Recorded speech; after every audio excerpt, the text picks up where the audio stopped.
Sa QC, kampyon ang kalikasan.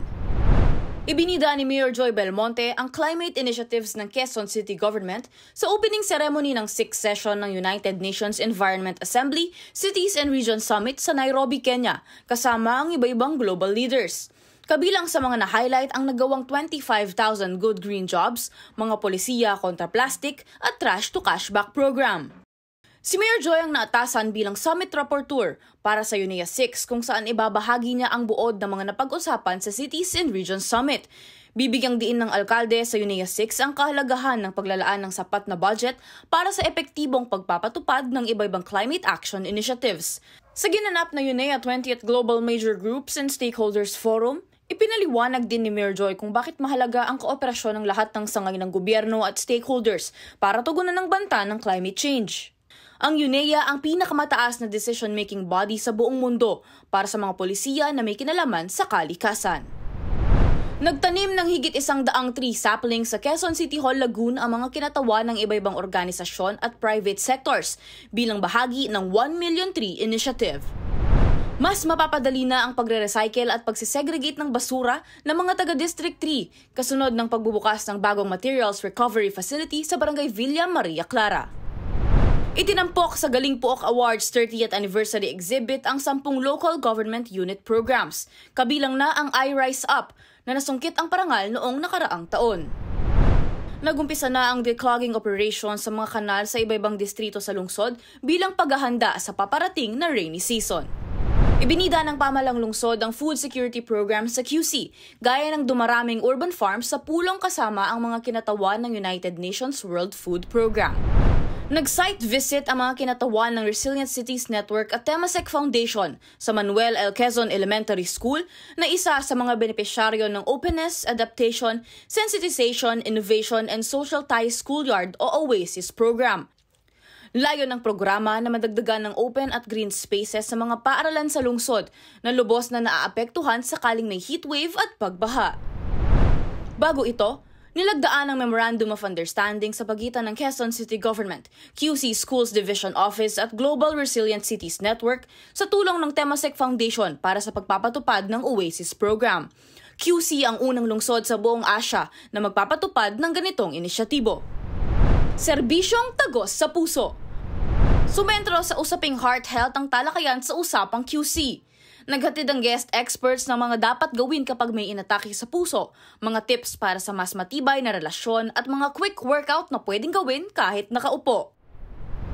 Sumalang din ng mga taga-University of the Philippines Media and Public Relations Office sa mock episode ng UQC bilang bahagi ng kanilang benchmarking activity sa QC Public Affairs and Information Services Department. Ibinahagi dito ang best practices ng tanggapan para epektibong maihatid ang mga impormasyon sa Q citizens. Nagsagawa ng orientation ng QC Public Employment Service Office para sa barangay officials at kasambahay desk officers kaugnay ng pagpapatupad ng Domestic Workers Act sa QC na layong protektahan ng karapatan ng mga kasambahay sa bansa. May bago ng pagdadausan ng sports activities ang mga taga Parkwood Hills Violago Home Subdivision sa barangay Bagong Silangan, kasunod ng pagpapasinaya ng bagong covered court sa kanilang lugar. Sumailalim sa training ang mga kawani ng iba-ibang barangay sa lungsod para palawakin ang kanilang kaalaman sa online digitized system ng QC-LGU. Tinuruan ng participants ng paggamit ng online business permit application system na bahagi ng QC e-services. Na-turnover na ng World Vision ang higit 300 kopya ng Unified Referral System for Child Protection Guidebook sa QC-LGU. Ito ang magiging gabay ng iba-ibang ahensya sa lungsod para maprotektahan ang karapatan ng mga kabataan na biktima ng anumang uri ng abuso. Nanumpa na ang newly elected officers ng Liga ng mga Barangay Kagawad ng ika-4 na distrito. Si Mayor Joy ang nagsilbing inducting officer sa oath-taking na pinangunahan ng kanilang presidente na si Barangay Santol Kagawad Edmundo Cruz. Tiniyak ni Mayor Joy na buong suporta ng QC sa industriya ng pelikulang Pilipino at mga manggagawa ng film industry sa naging pulong kasama ang veteranang aktres na si Boots Anson Roa at mga opisyal ng Movie Workers Welfare Foundation o MOWEL Fund. Biyaheng South Korea ang mga delegado ng Quezon City sa pangunguna ni Vice Mayor Gian Soto para makiisa sa 2024 WeGo Activities Kick-Off event sa Seoul kasama ang 200 stakeholders mula sa 31 bansa. Nakipagpulong din ang vice-alkalde sa mayor ng Goyang City para sa potensyal na partnership ng dalawang lungsod. Nakatanggap ng tulong pinansyal ang higit 170 na indigent senior citizens ng lungsod sa ilalim ng Social Welfare Assistance Program. Sa tulong ng SWA, buwan-buwang makakatanggap ang mga benepisyaryo ng 500 pesos sa loob ng isang taon. Nabigyan din ng 3,000 peso educational assistance ang 359 na estudyante mula sa indigent families, children in conflict with the law at mga nasa alternative learning system. Pinasinayaan ang bagong palapag ng RGS Recovery Management and Collection Services Incorporated na bahagi ng kanilang business expansion sa lungsod. Pagtitiyak ni Mayor Joy, patuloy na itataguyod ng pamahalang lungsod ang mga negosyo na nagbibigay ng oportunidad sa Q citizens.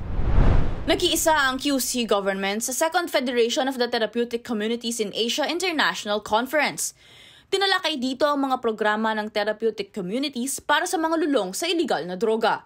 Ibinahagi naman ni Mayor Joy ang mga inisyatibo ng pamahalang lungsod para sa mga kababaihang person deprived of liberty kung saan 90% ay nakulong dahil sa illegal drugs.